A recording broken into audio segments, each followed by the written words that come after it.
की ये बाबरी मस्जिद का कातिल, मैं उसका चेहरा नहीं देखना चाहता, मैं उससे मिलना नहीं चाहता। यहाँ वार्ड काउंसिलर से सेल्फी लेने वाला, विधायक से सेल्फी लेने वाला, मुखिया जी के पीछे पीछे झोला लेके चलने वाला, उसकी चप्पल सीधी करने वाला, ये चला है ताजुल शरिया के खिलाफ बोलने के लिए। 7 घंटे तक नरसिम्हा राव बैठा रहा ताकि मुलाकात करो, मगर मेरे शेख ने बाबरी मस्जिद के उस कातिल से मुलाकात नहीं की और अपनी बेटी के घर चले गए बहेड़ी, ताकि कोई मेरा मौलवी भाई मुझ पर प्रेशर बनवा के 100 बीघा जमीन देगा मदरसा के लिए, मिल लीजिए। नहीं मिला। ये क्या जमीन देगा? अल्लाह चाहेगा तो 100 एकड़ जमीन पे जामे तो रसा बन जाएगा। नहीं उससे मिला कि हमें बुजुर्गों के मिशन पे काम करने से फुर्सत कहां, मैं प्रधानमंत्री से मिलूं। ये बता दे कौन था इस दुनिया का पीर जो गौसे आजम की याद ताजा कर दिया? कौन था जो इमाम गजाली की याद ताजा कर गया? कौन था जो दाऊद ताई की याद ताजा कर गया? कौन था जो इस जमाने में अल्लामा कस्तलानी, जलालुद्दीन स्यूती, अल्लामा राजी, अल्लामा गजाली की याद ताजा कर दी? उसी को दुनिया 10 करोड़ मुरीदों का मुर्शिद अख्तर रजा का अजहरी के नाम से याद करती है। सुभान अल्लाह। अब जरा गौर से सुनिए मेरी आखिरी बात, जो बात मैंने क्यों इस तरह की तमहीद मैंने आपके सामने रखी। 2024 शुरू हो चुका है। 2023 में जितना कुछ हुआ उसको तन्हाई में बैठ के उसको कॉपी में नोट कीजिए। कितना झूठ बोला, कितना शराब पिया, कितना फजूल बात मैंने की, कितना बैठ बैठ के नमाज मैंने छोड़ी। अब कसम खा लें कि 2024 की पहली नमाज, 2024 की पहली नमाज, इधर गौर से सुनो, 2024 की पहली नमाज फज्र आ रही है। ये नमाज फज्र कज़ा ना होने पाए और कसम खा ले कि या अल्लाह, जब नमाज पढ़ना फर्ज आजम है। रसूल ने कहा है क़यामत के दिन सबसे पहला सवाल नमाज का होगा। बहुत सारे लोग 2023 में मर गए, मंत्री मर गए, इंजीनियर मर गए, IAS ऑफिसर मर गए, बहुत बड़े बड़े दीन के काम करने वाले लोग मर गए। तो फिर मुमकिन है कि 2024 आपके लिए मौत का पैगाम लेके आया हो सकता है कि कल आपकी मौत हो, आपको खबर नहीं। लोग तो हाथ पैर खूब मारता है मगर फरिश्ता कंधे पे मौत की तलवार लेके लटकता रहता है। मुमकिन है कि 2024 हमारे और आपके लिए जिंदगी का आखिरी साल हो। जब ये आखिरी साल है, जब तक यह सांस चल रही है, उस वक्त तक इबादत करने का मौका है। कम से कम आप शुरू कर दें कि 2024 मेरी जिंदगी का आखिरी साल है। अगरचे अल्लाह ताला आपको 50 साल की लंबी उम्र दे, 100 साल की लंबी उम्र दे, मगर यह सोच लें कि 2024 मेरी जिंदगी का आखिरी साल है। तो फिर 2024 को कसरत से इबादत में, सजदों में, जिक्र और दुरूद में आप गुजारने की अहद कर लें। मालूम है आपको, एक क्रिश्चियन खातून को अमेरिका में जब पता चला उसको कैंसर हो गया है। अब कैंसर का कोई आंसर नहीं है दुनिया में। जब 3rd स्टेज पे कैंसर पहुंच जाए कोई इलाज नहीं है। जितना भी दौड़ेगा टाटा और जितना भी दौड़ेगा कलकत्ता का हॉस्पिटल में, कुछ नहीं होने वाला है।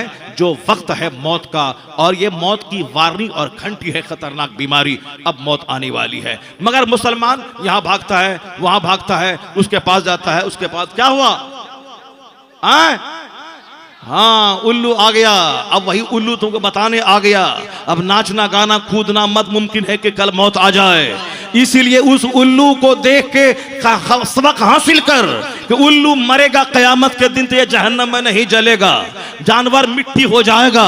जो कुफार रहेंगे वो कुफार देखेंगे, कहेंगे काश मैं दुनिया में मिट्टी हो गया होता, मैं पैदा नहीं होता, मेरी माँ मुझको जन्म नहीं देती। क्योंकि जहन्नम की आग तो इंसान के लिए है, जिन्नात के लिए है। वहां इंसान चाहेगा मैं बंदर हो गया होता, मैं उल्लू हो गया होता, इंसान नहीं होता कि आप तो खरबों साल की आग में जलना पड़ेगा। यह जानवर, अगर मैं ईमान की हालत में मर जाऊं तब तो अल्हम्दुलिल्लाह मैं जानवर से बेहतर हूं, और अगर ईमान लूट गया तो यह जानवर हमसे बेहतर है कि जो जहन्नम में नहीं जाएगा मगर आपको जहन्नम में जलना पड़ेगा।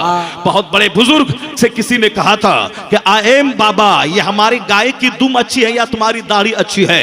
अगर आज कोई पीर साहब को या हामी को कोई बोल दे तो मेरा 10 आदमी है यहाँ चाहने वाला, वह बोलेगा चेहरा लाल कर दूंगा तमाचा मारकर, मेरे हजरत को तुमने क्यों बोला कि दाढ़ी के बाल अच्छे हैं या गाय की पूंछ अच्छी है? क्यों बोला? बदतमीज, बेहया, बेशरम। उस्ताद का, आलिम का यही अदब है। मारेगा 2-4 तमाचा, चेहरा लाल करेगा। मगर नहीं, वो मेरे शेख थे हजरत मालिक बिन दिनार जब कहा उस तेलिन ने कि मेरी गाय की दुम अच्छी है या तेरी दाढ़ी के बाल, तो बाबा को गुस्सा नहीं आया। आजकल बाबा को गुस्सा बहुत आता है, क्योंकि बाबा गुटखा खाता है, बाबा बीड़ी पीता है, बाबा सिगरेट पीता है, बाबा गरम गरम चाय 25 बार पी लेता है, जिक्र नहीं, दरूद नहीं, कलमा नहीं, तस्बीह नहीं, तिलावत नहीं, मगर गरम गरम चाय बाबा पीता है और गोश्त डेली खाता है। मुरीद बोलता है कि बाबा ये कलेजी है, ये गुर्दा है, और ये फेफड़ा है, ये सीने की हड्डी है, ये बाजू का गोश्त है। बाबा देता जा रहा, बाबा खाता जा रहा है। और जब बाबा खातेगा तो बाबा सोएगा, बाबा सोएगा तो टोकरी की तरह निकलेगा। फजर गायब, जोहर गायब, अजान होगी, बाबा बाथरूम जाएगा। तो आजकल का बाबा बाथरूम जाने वाला, अजान के बाद बाथरूम जाने वाला, खा खा के सो करके पेट ऊंचा करने वाला वो बाबा था जो कम खाता था, जो कम बोलता था, जो कम सोता था। जो ज्यादा खाएगा ज्यादा बोलेगा, जो ज्यादा बोलेगा ज्यादा सोएगा, जो ज्यादा सोएगा खोएगा। वो आदमी वह जो कम खाता हो, जो कम बोलता हो, कम सोता हो, तब वह बाबा रात भर जागता था। तो फिर रात भर जागने में ₹1 का बंगला है। कभी तुमने उनकी जिंदगी का मुताला किया? अक्लमंद वो है जो दुनिया पे गौर व फिक्र करे, अक्लमंद वो है जो दूसरों की जिंदगी से सबक हासिल करे, अक्लमंद वो है जो दूसरों के जनाजे में अपना जनाजा ढूंढे, अक्लमंद वो है जो दूसरों की तीजा और 40वां में अपना तीजा और 40वां तलाश करे। मगर ये जब तक दिल जिंदा रहेगा तब, वरना पागलों की कमी नहीं है समाज में। एक ढूंढे लाख मिलेंगे हर गली में, अक्लमंद करोड़ों में कोई कोई मिलेगा। इसीलिए जन्नती कम मिलेंगे तो नमाजी कम है, शरीफ कम है, मुखलिस कम है, मुनाफिक ज्यादा है, अच्छे कम है, बुरे ज्यादा हैं, झूठे ज्यादा हैं, सच्चे कम है। जलसा जुलूस में आने वाले लोग कम हैं, नाच गाने की महफिल में जाने वाले लाखों लोग हैं। सिनेमा हॉल में 3 घंटे बैठकर आंखों को ज़िना की तस्वीर से सेकने वाले बहुत ज्यादा हैं। मस्जिदों में 1 घंटा बैठकर इमाम का खुतबा सुनने वाला कम मिलेगा। तो इसका मतलब है कि अच्छे लोग कम हैं, बुरे लोग ज्यादा हैं, अक्लमंद कम हैं, गधों की तादाद ज्यादा है।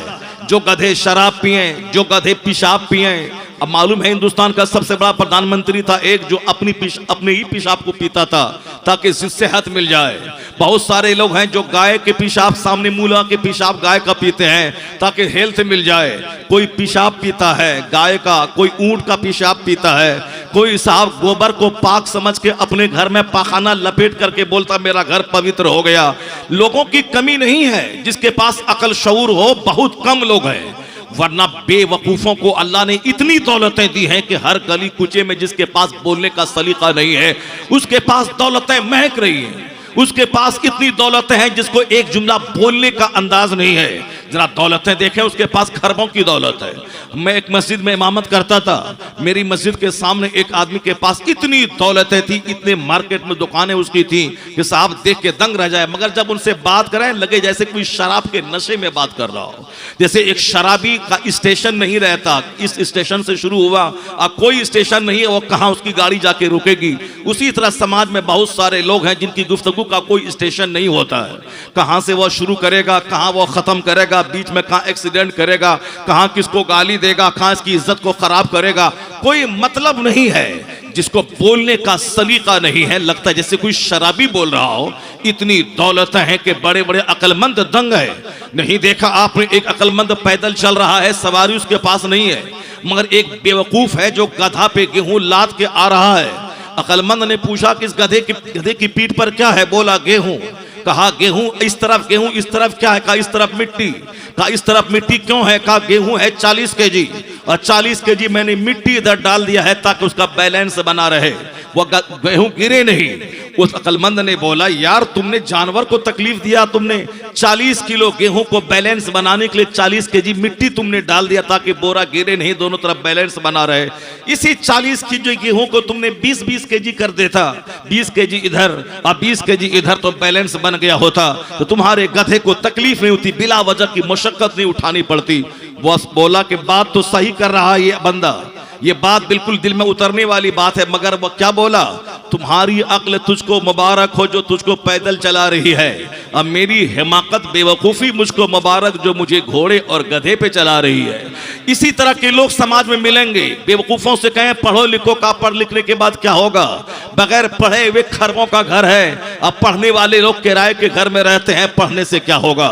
लोग दौलतों की वजह से दूसरों को अक्लमंद समझते हैं, मकान की वजह से लोग अपना ईमान बेच डालते हैं, तो मकान की खातिर लोग अपना ईमान बेच डालते हैं, वक्ती लज्जतों की खातिर कयामत की जो दायमी राहत है उसको ठोकर मार देते हैं। दुनिया का 100 साल 1 मिनट है अल्लाह के नजदीक, मरने के बाद जो दुनिया है वहां का एक दिन 50,000 साल के बराबर है। हुजूर फरमाते हैं तुम में से कोई अपनी उंगली समंदर में डाल दे, फल यनजुर बिमा तरजा, फिर वो देखे कि उंगली कितना पाँव के लिए कितना पानी लेके लौटी है। क्या मतलब, समंदर में उंगली डालूं तो 4 कतरे पानी रहेंगे। तुम्हारे पैगंबर जिसका तुम कलमा पढ़ता है, हम कलमा पढ़ते हैं, नबी है जो सबसे बड़े मुअल्लिम, सबसे बड़े अक्लमंद, जो सबसे बड़े रिफॉर्मर, जिनका कोई जवाब दुनिया में नहीं है, जिसका कोई जवाब न था न है न कयामत तक मिलेगा। यूरोप का दानिश्वर जिनकी तारीफ में कहता है I can not find any other man in history like Muhammad, मैं पूरे मानव इतिहास में मुस्तफा का जवाब नहीं पाता हूं। उसी यूरोप का दानिश्वर कहता है all these magnificent rules all standards by which human greatness may be measured is any one greater than he. ये हिंदुस्तान का लुच्चा लफंगा क्या बोलता है पैगंबर के बारे में, उस पर कान धरने की जरूरत नहीं है। जो सारी जिंदगी नापाक रहता है, पाखाना धोने का जिसको ढंग मालूम नहीं है, ये इस्लाम के पैगंबर के खिलाफ बकवास कर रहा है, या इस्लाम के खिलाफ बदज़बानी कर रहा है। मैं तो तुझको नापाक समझता हूं, तेरी फिक्र नापाक, तेरा बदन नापाक, जो जिंदगी में एक दिन भी पाक नहीं हुआ, नहाने के बाद भी नापाक रहता है। हम लोग तो 4 बदना पानी लेने के बाद भी सुकून नहीं मिलता, और जो छोटी सी लोटिया में पाखाना लपेट लेता हो उसको क्या सुकून मिलता होगा। जो सारी जिंदगी नापाक रहने वाला है, ये नापाक क्या उस पाक मुस्तफा के खिलाफ जबान खोलेगा, इस पाक मजहब के खिलाफ जबान खोलेगा, इस पाक कुरान के खिलाफ जबान खोलेगा। एक कौम मुस्लिम, तुम इस्लाम की रस्सी को मजबूती से थामे रख, तेरी कमजोरी की वजह से नापाक तेरा मजाक उड़ाते हैं। और जिस दिन तुम मजबूत बना, मुस्तफा की मोहब्बत की रस्सी मजबूती से थामा, तेरी मस्जिद आबाद हुई, तेरा मदरसा आबाद हुआ, तेरा घर सजदों से आबाद हुआ, तेरे घर से गाने बजाने ड्रामे नाचने का माहौल खत्म हुआ, पक्का मोहम्मदी तू बन गया, तो ये सारे मिलकर तेरा कुछ बिगाड़ नहीं पाएंगे। दुनिया भी तुम्हारी है, उकबा भी तुम्हारा है, अमेरिका भी तुम्हारा है, चाइना जापान भी तुम्हारा है, यानी यहाँ की सल्तनत तुम्हारी है, मरने के बाद मुस्तफा की जन्नत तुम्हारी है। कि मोहम्मद से वफा तूने तो हम तेरे हैं, ये जहां चीज है क्या अल्लाह कलम तेरे है। मगर तुमने इन काफिरों को मौका दिया हंसने का, मजाक उड़ाने का। जब तुम पैदा करेगा 5-10 बच्चा और उसे चाय की दुकान पे गिलास साफ करने के लिए छोड़ देगा, ये काफिर तो मजाक उड़ाएगा। जब तुम पैदा करेगा 10 बच्चा, उसे पंचर बनाने के लिए तू सड़क पे छोड़ देगा, ये काफिर तो मजाक उड़ाएगा। जब तू पैदा करेगा 4 शादी, एक बीवी को पोछा लगाने भेज देगा, एक बीवी को घर में रखेगा, एक बीवी को मार के उसको सड़कों पे उसे गिरा देगा, ये काफिर तो तेरे 4 निकाह के कानून का मजाक उड़ाएगा। हमने मौका दिया है इन्हें मजाक उड़ाने का, हमने मौका दिया है इन्हें अपनी गुर्बत का मजाक उड़ाने का। वरना तुम्हें मालूम है सलीकामंद जिंदगी, एक ऐसी जिंदगी जिसमें सलीकामंदी हो, खाने का ढंग, पीने का ढंग, बाल बच्चा पैदा करने का ढंग, बीवी को रखने का ढंग, पड़ोसी से अच्छे सलूक करने का ढंग, अगर कायदे से सिस्टमेटिक लाइफ तुम गुजारेगा, ये नापाक तुझे देख के मजाक नहीं उड़ाएगा, बल्कि तेरी सलीकामंदी देखकर ये कलमा पढ़ के मुस्तफा का गुलाम बन जाएगा। या बोलेगा जब नबी का गुलाम इतना अच्छा है जो गरीबी में बादशाहत का मजा ले रहा है, इसका नबी कितना बेमिसाल होगा, उसका कानून कितना लाजवाब है, वो भी कहेगा कि तुम उस ज़ाब्ते से मुझसे रूशनास कराओ जो ज़ाब्ता मुस्तफा ने तुझको दिया है। हमने इसे बदज़बानी का मौका दिया, इल्म से दूर रहकर सजदा सजदा से दूर रहकर हम भी काफिरों की तरफ पैसे के गुलाम हो गए, हम भी दाने दाने पे रीझने लगे, हम भी नमाज रोजे छोड़कर सिर्फ मकान दुकान के पीछे लग गए। इसीलिए काफिरों ने मेरा मजाक उड़ाना शुरू किया। अल्लाह ने मेरी इज्जत खत्म कर दी कि तू भी वही सोचता है जो काफिर सोचता है, तू भी वही खाता है जो काफिर खाता है, तू भी वही पीता है जो काफिर पीता है, तू भी शराब पीता है काफिर भी शराब पीता है, तू भी झूठ बोलता है काफिर भी झूठ बोलता है, तू भी ज़िना करता है काफिर भी ज़िना करता है, तू भी सूद खाता है काफिर भी सूद खाता है, तू भी ताड़ी पीता है काफिर भी ताड़ी पीता है, तू भी चड्डी पहन के बच्चों को स्कूल छोड़ने जाता है जबकि ये घुटना खोलना हराम था, मगर तू ऐसे रहता है जैसे काफिर रहता है। तो तेरा कपड़ा काफिरों जैसा, तेरे सर का बाल काफिरों जैसा, तेरे घर का माहौल काफिरों जैसा। तू भी रात भर सिनेमा देख के रात के 3 बजे सोता है और दिन के 10 बजे उठता है, और काफिर भी वैसा करता है। दुनिया के कौन लोग हैं जो सुबह सवेरे फजर की नमाज पढ़ने के लिए उठे? एक घर में 10 औरत है, 10 सोई है, एक घर में 10 मर्द हैं, 10 सोए हैं। औरतें भी टेलीविजन और व्हाट्सएप चला चला के थक के 3 बजे सोई है, वह दिन के 10 बजे उठती है। रहमत का फरिश्ता आया, वो वापस चला गया, बरकतें आई, बरकतें चली गई। सूरज निकलने के बाद, जिस वक्त वो रहमतें निकलने से पहले निकलने के बाद आती, फरिश्ता आया चला गया।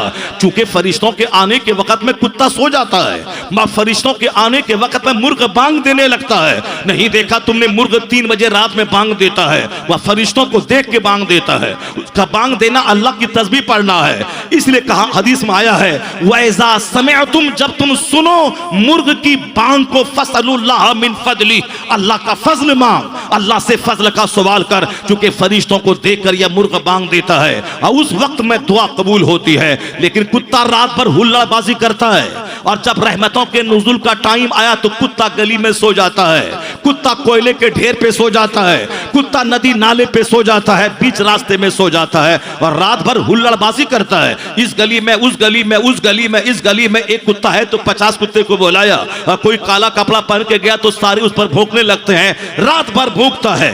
लेकिन जब फरिश्तों के आने का टाइम हुआ उस वक्त कुत्ता सो जाता है। बुजुर्गों ने कहा है कि ए मुसलमान, जरा अपने कैरेक्टर का तो जायजा ले कि तू कैसे रात गुजारता है। रात भर व्हाट्सएप में, यूट्यूब में, गंदी तस्वीरों को देखने में, एलईडी टीवी है पूरी दीवार को घेरे हुए, उस पे तमाशा कॉमेडी देखने में, और बाल बच्चों समेत बैठ के तमाशा रात भर देखता है, दिल नहीं भरता। अजान सुनने से दिल भर गया, तिलावत सुनने से दिल भर जाता है, खिताबत सुनने से दिल घबराता है, लेकिन वही एक हीरो का नाच देखने से दिल नहीं घबराता। वह कौन है जो लज्जतें डालता है? वही एक एक्टर है, वही एक तरह की फिल्मी कहानियां हैं, वही एक तरह के म्यूजिक हैं, वही एक तरह के डायलॉग हैं, उसी को सुन रहा है 40 साल से, मगर तेरा दिल नहीं भर रहा है। हाँ, शैतान है जो उसमें लज्जतें रख देता है। तो 3 बजे तक कॉमेडी सुनी, जब अल्लाह के फरिश्तों के आने का टाइम हुआ तो तुम सो गया। ये बता, तेरा अमल किससे मेल खाता है और तेरा अमल किससे मेल खाता है? बुजुर्गों की जिंदगी को देख, ईशा पढ़ के फौरन सो जाता है, रात के आखिरी पहर में फरिश्तों की आमद से पहले उठ जाता है, और जब फरिश्ते उतरते हैं वह इस्तिग़फ़ार में लग जाता है, वह बंदा सजदे में लगता है। ये बता, सजदे में रहने वाला फरिश्ता उसके फेवर में गवाही देगा, फरिश्ता उसके लिए दुआ करेगा, लज्जतें जिंदगी की वो पाएगा, ना कि वह जो 3 बजे तक व्हाट्सएप चलाया और फरिश्तों के आने के टाइम में कुत्ते की तरह सो गया। बुजुर्गों ने कहा है कि कुत्ते से तेरा अमल मेल नहीं खाए, तेरा अमल मुर्ग से मेल खाए। जिसकी रात का आखिरी पहर बेदार रहता है, समझ ले उसकी जिंदगी बेदार रहती है, उसकी तकदीर बेदार रहती है, उसकी किस्मत बेदार रहती है। तो बुजुर्गों ने कहा, कुत्ता मत बन, मुर्ग की खसलत पैदा कर, ताकि तेरा दिल जिंदा रहे, तेरा घर जिंदा रहे, तेरी औलाद जिंदा रहे, तेरा दिल जिंदा रहे। और जब दिल जिंदा रहा तो सूखी रोटी खाएगा, मगर बादशाहों से ज्यादा चेहरा तेरा मुस्कुराता रहेगा। साहब, मुस्कुराहटें जागने में नहीं है, मुस्कुराहटें हुल्लड़बाजी में नहीं है, मुस्कुराहटें अल्लाह की इबादत में है, सजदे में है। तो तुम अपना अमल देख ले कि तू किसकी तरह जी रहा है, तेरे बाल बच्चे किस तरह जी रहे हैं। ये काफिरों ने ऐसे ही मजाक नहीं उड़ाया है, हमने इसे मजाक उड़ाने का मौका दिया है। आवाज आ रही है कि तू इन काफिरों को हंसने का मौका मत दे, दौलत के अंबार में सुकून मत तलाश कर। जिसके पास खरबों की दौलत है उसकी जिंदगी का मुताला कर, देख उसके पास सुकून है क्या। चैन है उसके पास किया। और तुम जो छोटे से सुकून की खातिर नमाजें छोड़ के चाहता है कि घर बना के सुकून पाले, नहीं होगा। नमाज छोड़ के फैक्ट्री में मर जाओ 16 घंटे काम करते करते, नहीं मिलेगा सुकून। चाहे चप्पल बनाते बनाते, कपड़ा सीते सीते, दुकान जाते जाते, सामान लाते उसको बना के सामान पहुंचाते पहुंचाते मर जाओ, मगर सुकून नहीं मिलेगा।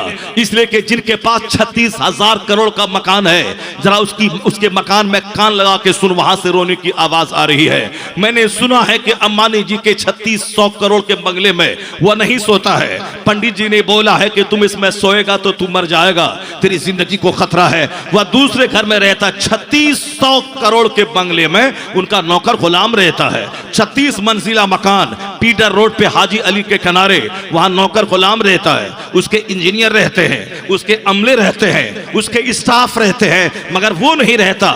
आजकल क्या हाल है ये मुझको मालूम नहीं, मगर मैंने सुना है पंडित जी ने बोला है कैसा करेगा। ये बताएं कि 3600 करोड़ का बंगला है, मगर वह चैन से उसमें सो नहीं सकता, तो तेरे 36 लाख की झोपड़ी में क्या चैन मिलेगा जब वहां 3600 करोड़ के बंगले में सुकून नहीं है। उसी पीटर रोड पे एक मकान है जो कई करोड़ का मकान है, जिस मकान की वजह से गवर्नमेंट ऑफ बंबई ने सड़कों को टेढ़ी कर दिया और कहा था कि तेरे मकान को हटा दूंगा, इससे बेहतर मकान बना दूंगा और यहां सड़क सीधी हो जाएगी, कॉर्पोरेशन का मसला हल हो जाएगा। वो नाइटिंगेल ऑफ इंडिया, वह बुलबुले हिंद क्या बोली, मैं बंबई छोड़ के चली जाऊंगी अगर तुमने मेरे घर को टच किया।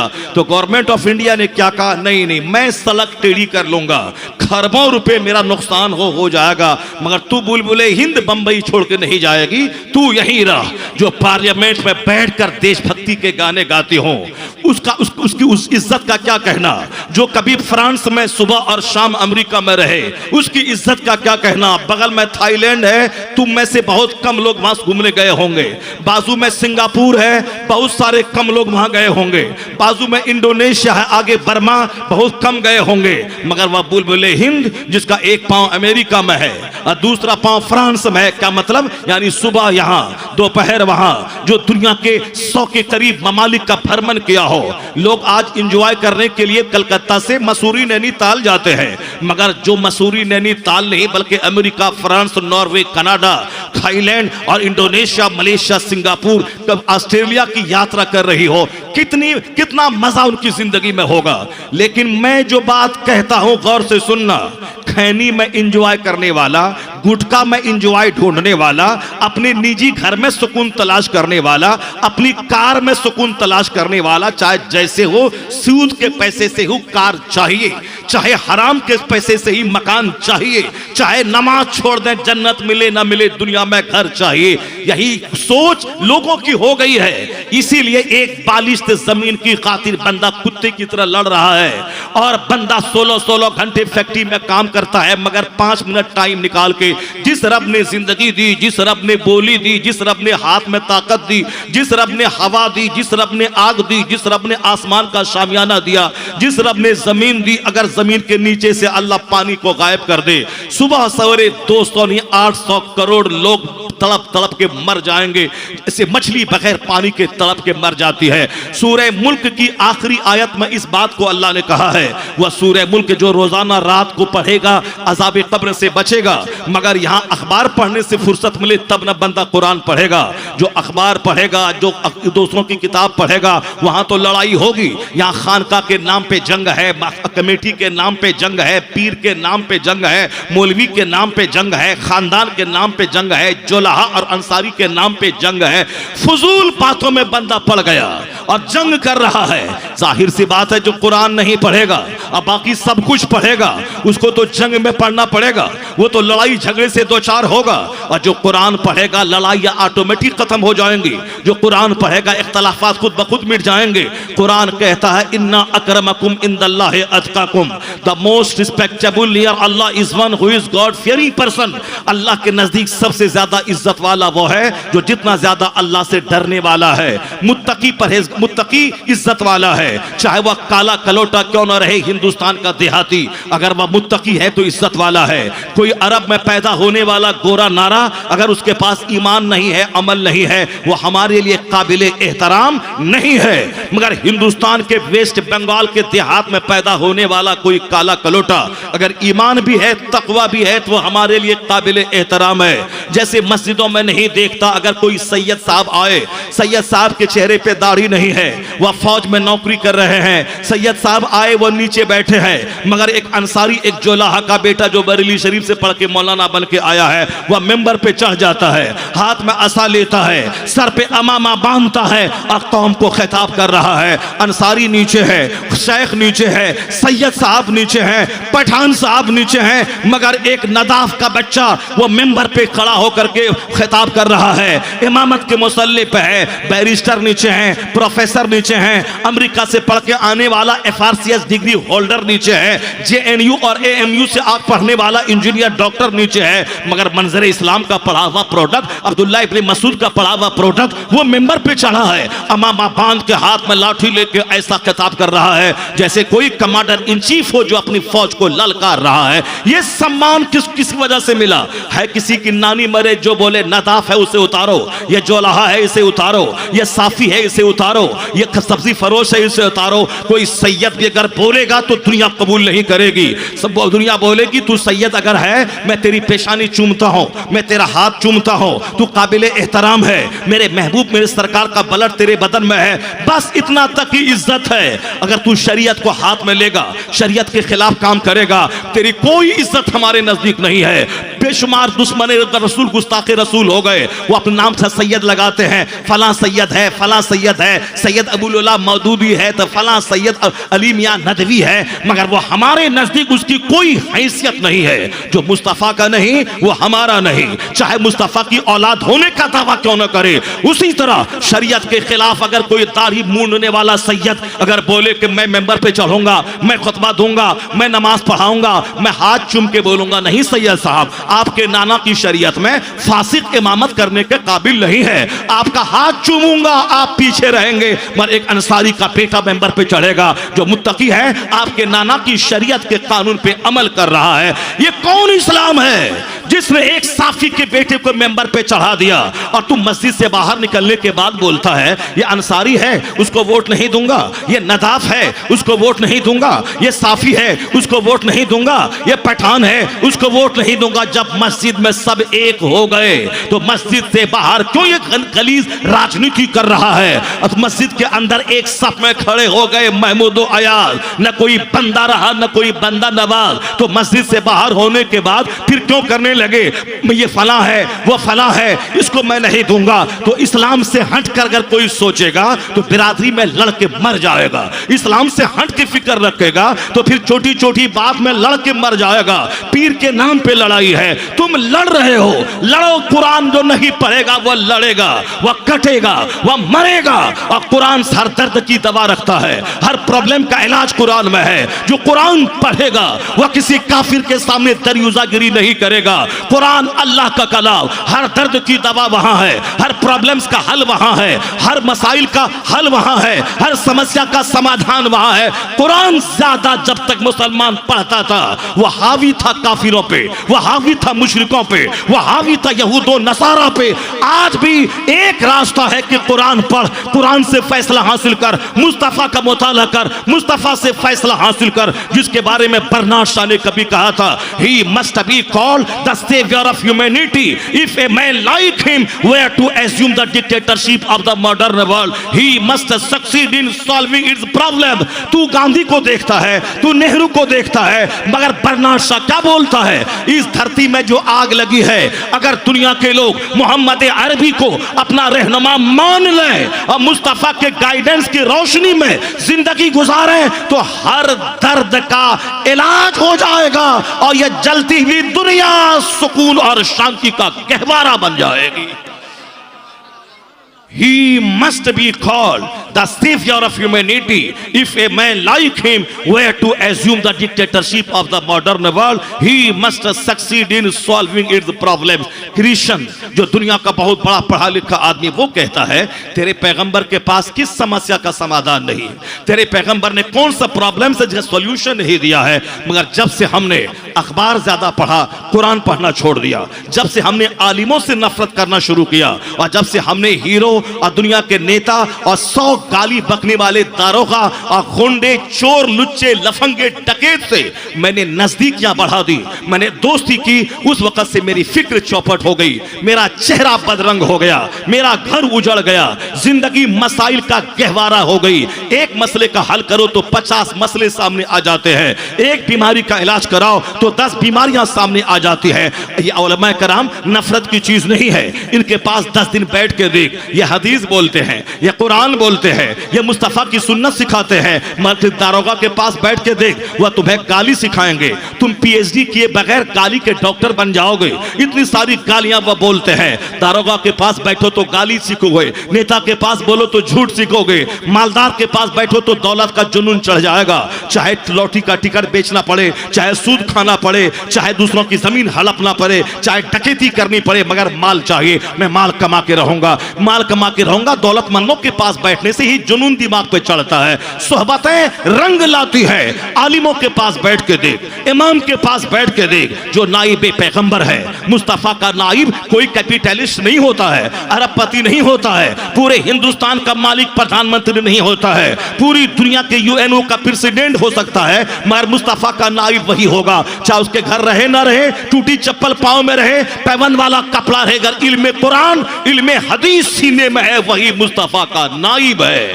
तो नाइब पैगंबर होना इतना बड़ा दर्जा रखता है कि दुनिया का अरबपति, खरबपति, दुनिया का सबसे बड़ा बिजनेसमैन हो सकता है, नाइब पैगंबर नहीं। अगर ये पॉइंट आलिम दीन के दिमाग में आ जाए, वह कभी किसी के सोने के घर को ललचाई निगाह से नहीं देखेगा, वह कभी किसी के 200 करोड़ की कार को ललचाई निगाह से नहीं देखेगा, वह इसी में सजदे शुक्र अदा करता रहेगा। मालिक, तूने मुझे मकान नहीं दिया, गाड़ी नहीं दी, कोई मलाल नहीं है, अपने महबूब का नाइब बनाया है, इससे बड़ी खुशनसीबी की कोई बात नहीं हो सकती है। चूंकि मैं भी आप ही के समाज में रहता हूं, चूंकि मैं भी आप ही के समाज में रहता हूं, इसीलिए आपको देखते देखते, आपके पास रहते रहते हमारी भी सोच वही हो गई है जो आपकी सोच है। हम हाफिज कुरान है, उससे हमको संतुष्टि नहीं है। मुझे भी आपकी तरह बंगला, आपकी तरह गाड़ी, आपकी तरह कारपेट, आपकी तरह घर में झूमर, आपकी तरह कार चाहिए। इसलिए हमारी सोच भी आपके पास रहते रहते उसी तरह की हो गई है। वरना अगर वह कुरान पाक को पढ़े और रसूल पाक को मुताला करे तो फिर उनकी सोच वह ना होगी जो आपकी सोच हो गई है। ये चाहते हैं कि मेरे पास बंगला रहेगा तब सारे लोग आके हाथ चूमेंगे, नहीं होता है ऐसा। नहीं, तुमने देखा आला हजरत के जमाने में रामपुर का नवाब था, अवध का नवाब था, मुरादाबाद का नवाब मौजूद था, अजीमाबाद पटना का नवाब मशहूर है। एक 100 एकड़ जमीन पे जिसका घर हो, कितना बड़ा खुशनसीब होगा वो बज़ाहिर दुनियावी एतबार से। वो नवाब थे, मगर कोई बता दे कि अजीमाबाद के नवाब का क्या नाम है, कोई बता दे कि रामपुर के नवाब का क्या नाम है, कोई बता दे कि अवध में कितने नवाब आए, नहीं मालूम है। मगर एक पठान घर में जन्म लेने वाला एक आला हजरत फाजिल बरेलवी अहमद रजा खां है, जिन्होंने 67 साल की उम्र पाई, न अपने बाप की जमीन में 5 बीघा का इजाफा किया, न बाप के बनाए हुए मकान में कोई बहुत बड़े 5 मंजिला मकान का इजाफा किया, बल्कि जमीन की आमदनी से जमीन को बेच कर मदरसा कायम किया, किताबों की तबाद करवाई, मजहब अहले सुन्नत का काम किया, सारी जिंदगी मजहब की खातिर डोनेट कर दिया। अल्लाह ने उस अहमद रजा खां को गुमनाम नहीं किया। कौन है अवध का नवाब, कौन है रामपुर का नवाब, कोई नहीं जानता। मगर जिस रजा ने सारी जिंदगी मजहब इस्लाम की खिदमत में लगा दी, जो ठीक से खाया नहीं, जो ठीक से अच्छा घर बनाया नहीं, मगर आज वो रजा पूरी दुनिया में ऐसा छाया है कि यूनिवर्सिटी में रजा, मदरसे में रजा, कॉलेज में रजा, अमेरिका में रजा, हॉलैंड में रजा, बर्कली में रजा, जेएनयू में रजा, एएमयू में रजा, ऑक्सफोर्ड में रजा, हार्वर्ड में रजा, कैम्ब्रिज में रजा।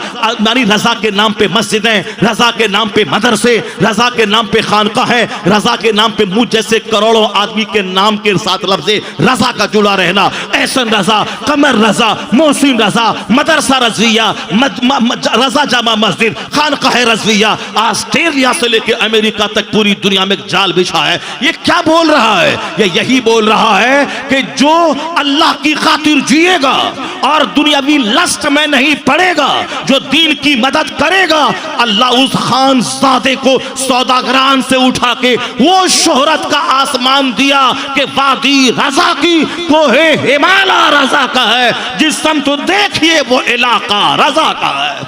नारे तकबीर, नारे तकबीर, नारे रिसालत, ये है क्या चीज? बस्ती बस्ती कैया कैया। दो चार पैसे की खातिर एक छोटा सा मकान चाहिए, छोटा सा घर चाहिए, छोटी सी कार चाहिए, अच्छा से खाएं पिए, मेरा बेटा डॉक्टर इंजीनियर बने, कोई नहीं जानेगा, तेरा पड़ोसी तक नहीं जानेगा। तू मर जाएगा, तेरी कब्र पे तेरा अपना बेटा फातिहा पढ़ने नहीं जाएगा। ये बता दे कि मदरसे के बच्चे कुरान खानी कर रहे हैं, उस सेठ का 5 बेटा है, 5 बेटा कुरान नहीं पढ़ना जान रहा है। ये बता दे कि जिस माँ का बच्चा मर गया है, वह माँ जो रोएगी, उसके रोने में जो दर्द होगा, और किसी औरत को 500 रुपए दे के जो रोलाने के लिए बुलाया जाएगा, उन दोनों में क्या फर्क होगा? वही फर्क उसमें होगा जिसका अपना बाप मरा है, वो जो अपने बाप की रूह को सवाब पहुंचाने के लिए कुरान पढ़ेगा उसमें। और जो मदरसे के बच्चों को बोला करके उसको बोला 500 टका देंगे, 5 मिनट में 5 खत्म कुरान कर दे और बिरयानी खिलाएंगे। वो छोटे छोटे बच्चे हैं जो बिरयानी के शौक में, जो 50 रुपए के शौक में आए हैं, क्या उन बच्चों का बाप मरा है? नहीं। तुम बोलता है 1 घंटे में 5 खत्म, तो वो तुझसे ज्यादा चालाक है। वह बोलता है 1 घंटे में 10 खत्म कर दूंगा, मैं 10 खत्म कर दूंगा, वह कर देता है। वह सामने आया तो पढ़ा, बोला हाँ 10 खत्म किया। क्यों, कैसे खत्म किया? मैं पूछता हूं। वह बोलता है 3 बार को लाला अहद पढ़ने में 1 खत्म का सवाब मिलता है, मैंने 30 बार पढ़ दिया। और तुम अपने आप में रहो, तुझसे ज्यादा चालाक वह है, और तुम सामने हो तो खोल रहा है, उधर गए अपना अपना गपशप कर रहा है, इसलिए कि तुम्हारी नीयत सही नहीं है, तुम्हारा बाप मरा है। और तुम जो दर्द के साथ पढ़ेगा रोता हुआ कुरान उसमें, और ये बच्चा जो बिरयानी और 50 रुपए के शौक में पढ़ने आया है उसमें, वही फर्क होगा। जो जिसका बच्चा मरे वो माँ जो रोएगी वो, और जो पैसा दे के जिसको रुलाया जाएगा उसमें, दोनों में जमीन आसमान का फर्क है। ये बता दे, तेरा बच्चा भी तेरा नहीं है, वह तेरे मरने के बाद तीजा में वह नेता को दावत देता है, वह दारोगा को दावत देता है, वह गाली बकने वाले पुलिस वाले को दावत देता है, वह झूठ बोलने वाले नेता को दावत देता है, वह मर्डर करने वाले डकैत को दावत देता है। क्यों दावत देता है? वह डकैत की क्या जरूरत है 40वां में? वह डकैत की क्या जरूरत है तीजा में? वह डकैत की क्या जरूरत है चहर्रम की महफिल में? नहीं, क्योंकि वहां इसाले सवाब मकसद हो कि मेरा बाप मरा है, उसकी कब्र में बिच्छू है कि सांप है, कि कोई मतलब नहीं। मतलब है कि बाप की डेड बॉडी पे बेटा राजनीति कर रहा है। राजनीति यही कि मैं डकैत को बुलाऊंगा बाप के तीजा के नाम पे, ताकि वह डकैत मेरा काम आएगा।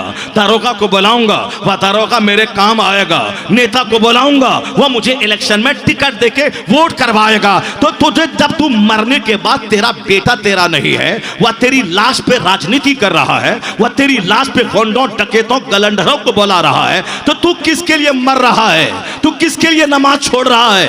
किसके लिए जाके सऊदी अरब में ऊंट चरा रहा है? किसके लिए तू झूठ बोल रहा है? किसके लिए तू सूद खा रहा है? इसी नाग को दूध पिला पिला के पाल रहा है, जो तेरा जनाजा पढ़ने के काबिल नहीं रहेगा, जो जनाजे की दुआ जिसको याद नहीं है, जो चहर्रम और तीजा में डकैतों चोरों और गलंडरों को बुलाएगा, अपनी राजनीति की दुकान चमकाएगा, उसकी खातिर तू नमाज छोड़ रहा है, उसकी खातिर तू ज़कात नहीं दे रहा, उसकी खातिर तू हज में ताखीर कर रहा है, उसकी खातिर तू 24 घंटे मारे मारे फिर रहा है। अकलमंद वही है जो दूसरों को देख के अपने अपने अपने आखिरत की खबर ले, जो दूसरों को देखकर सबक हासिल करे। जब ये तेरा नहीं है, जो तेरी कब्र पे जाके फातिहा पढ़े, तो तू उसके लिए अपनी आखिरत क्यों बर्बाद कर रहा है? उसके लिए अपनी जन्नत में क्यों आग लगा रहा है?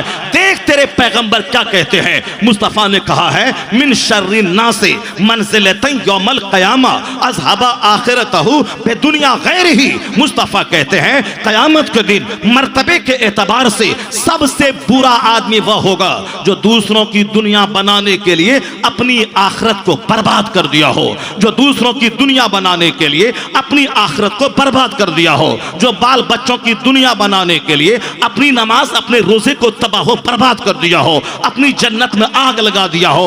अकलमंद है वो जो बच्चों को पाले अपनी जन्नत बचा के, जो बीवी को पाले अपनी जन्नत बचा के, जो मकान बनाए अपनी जन्नत बचा के, जो गाड़ी खरीदे अपनी जन्नत बचा के। इस्लाम ये नहीं कहता कि तू मकान दुकान गाड़ी मत कर, मकान बना ईमान बचा के, तो अब ईमान बचा के, आखिरत बचा के, जन्नत बचा के। ऐसी दौलत मत जमा कर जिसमें ईमान रुखसत हो जाए, जिसमें आमाल रुखसत हो जाए, जिसमें जन्नत खत्म हो जाए, जिसमें जहन्नम मेरी तकदीर बन जाए। मगर दौलतमंद बनना है, उस्मान गनी का मुताला कर कि दौलत बढ़ती जाती है, खैरात बढ़ती चली जाती है। अगर तुम्हें मुत्तकी बनना, नमाजी मौला अली का मुताला कर, तो मौला अली का मुताला कर, जिंदगी बढ़ती जाती है, सजदा बढ़ता जाता है, तकवा बढ़ता जाता है। फिर मौलाई करने से काम नहीं चलेगा। ए चरसियों, ए भंगियों, ए शराबियों, ए तारी पीने वालों, ए मौला अली के नाम पे ताजिया में काफिरों की तरह नाचने वालों, वो मौलाई वो नहीं है जो नाचता हो, जो चरस पीता हो, जो शराब पीता हो। असल मौलाई वो है जो रात भर सजदा करता हो और दिन भर जिहाद करता हो। वह नहीं भी बोलेगा मौलाई तो मौला अली कयामत के दिन बोलेगा तू मेरा है। उसको जिसको कहते अली तू मेरा है, वह मौला अली के साथ वो जन्नतुल फिरदौस में जगह पाएगा।